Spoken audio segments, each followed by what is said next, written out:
Hey guys, what's up? It's Alex or Nuzz here, and in today's video, we're going to be going to a forgotten area in Runescape, and we're going to be seeing if we can make some good money grinding it out there. If you like videos like this, make sure you subscribe so you get all these videos right when they come out. Leave a like, and without further ado, let's get into the video. This area is one of the most nostalgic areas to me in RuneScape, and that is the Mage Training Arena. Now, the Mage Training Arena is located north of the Duel Arena. Well, it used to be the Duel Arena, but now it's called Het's Oasis. If you didn't know, they did remove the Duel Arena and added Het's Oasis, but it's still in the same spot. If you go north, there is the Mage Training Arena. Now, this arena is usually kinda dead in RuneScape 3, but despite the lack of people in this area, this is one of the most nostalgic places for me personally in RuneScape. I remember back in the day going here with absolutely no idea what I was doing, but managing to do all the different activities, and I felt like I was working towards something. It was a really fun place. It was sort of like a mini game that you did by yourself, solo, and back in this era, this place had a lot of people doing it. Now, if you don't know what the Mage Training Area is, it's a place where you head to and get given a talking hat. Yes, you get a talking hat that's reminiscent of something out of Harry Potter that will talk to you and tell you how many pizzazz points that you have.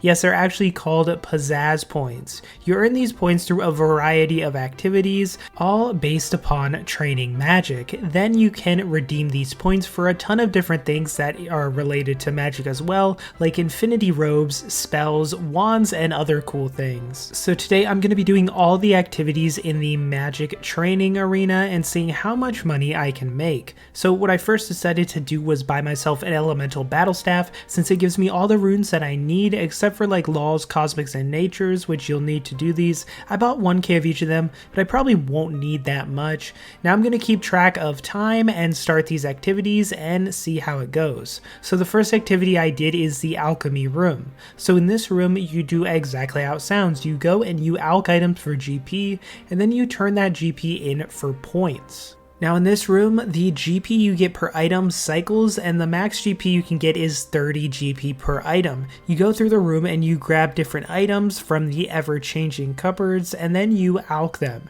So for this, I basically went around the room, grabbed a bunch of each item, and then alched the one that had the highest value. After this, I would try to go around and find the item that is worth 30 gold and alch that, and I ended up finding a pretty good rhythm with this. I also figured out that halfway through, if you use low alch, it is much faster to alch things, as low alch can be cast super fast, and it's worth it to do that instead of high alch if you care about getting the most points. And I was breezing through alching all these items. You really only need level 21 magic to do this room with low alchemy, so not very high requirements at all. And after a short bit, I had a big cash stack and I turned it in, and then I had the 120 points that I was aiming for. So this room was honestly super nostalgic, and it was always one of my favorite rooms growing up. So what are we going to be aiming for? Well, the item we're going to be aiming for to get in this video is the Infinity Boots.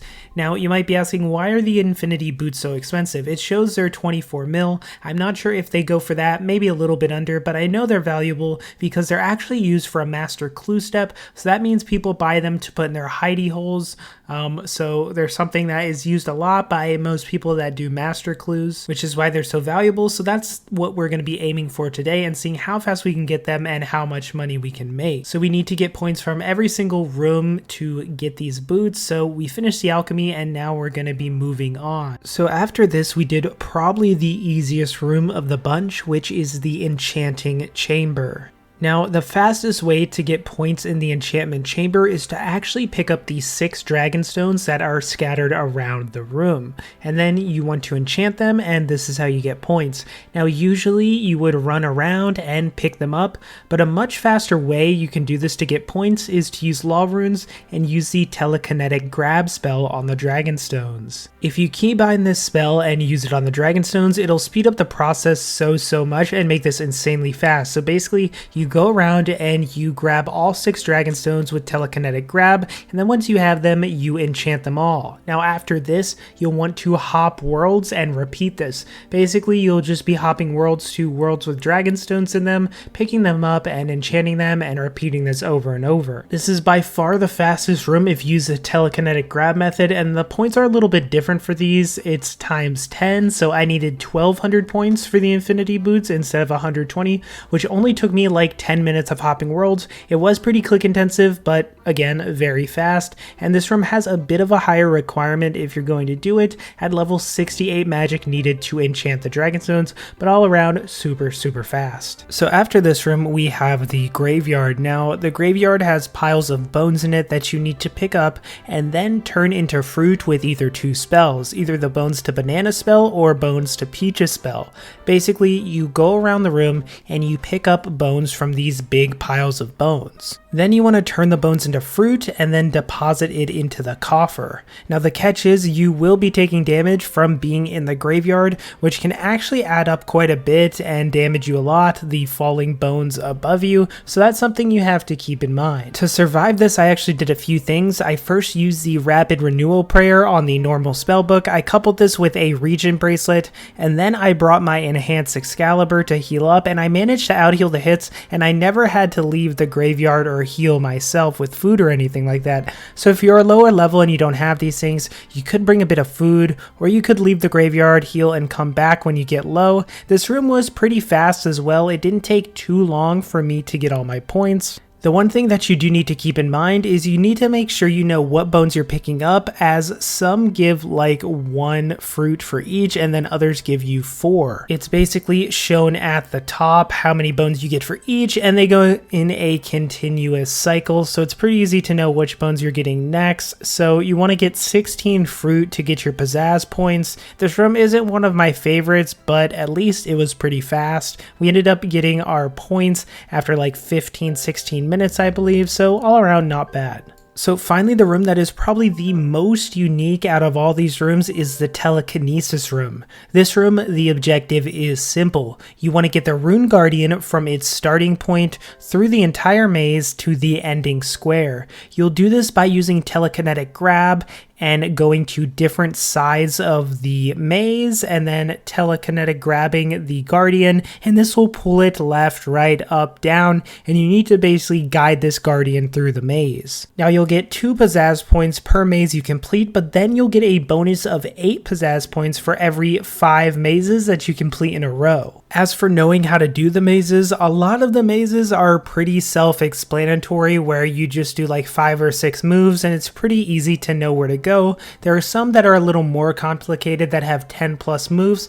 and basically there's a good guide on the wiki that I use that shows the layout of all these. After getting the hang of it for a while, I could almost do 70-80% of the mazes myself without needing to reference the wiki solution, but for a few of them that were more complicated, I'd have to look back and figure out where to move. This room I knew from the start was by far going to take the longest to get the points that I needed, but it actually didn't go as slow as I thought. I thought maybe this room could end up taking hours, but in reality this room ended up taking me 37 minutes to get all the pizzazz points that I needed, which was 120. So we did every single room, got all the pizzazz points we needed for the infinity boots. Now let's see how long it took me and how much money I made. So now we're going to look at the total time that it took me to get enough points for the infinity boots. So for the graveyard, it took me 18 minutes.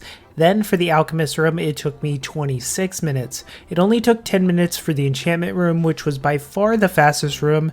And then the slowest room was the telekinesis room, which took me 37 minutes. In total, it took me 91 minutes to get enough points from scratch for the infinity boots, and as for the runes that I only used around 300k runes, which is not bad at all. The elemental battle staff will save you so much money and is an absolute must-have here. So we went and we got our infinity boots, and now it's time to go and sell them. So I ended up putting the boots in for med price, and they didn't sell immediately. So I ended up dropping the price little by little, and they actually ended up instantly selling for me me for 18.3 mil. I could have probably left these in for a few hours for med price or like 20 mil, but of course I'm impatient, so that is 18 million profit if we take away the runes in 1 hour and 30 minutes, which comes out to 12 million GP per hour, with the highest requirement being level 68 magic and a few million GP, which is really good. If you're looking for a money making method that gains you decent magic XP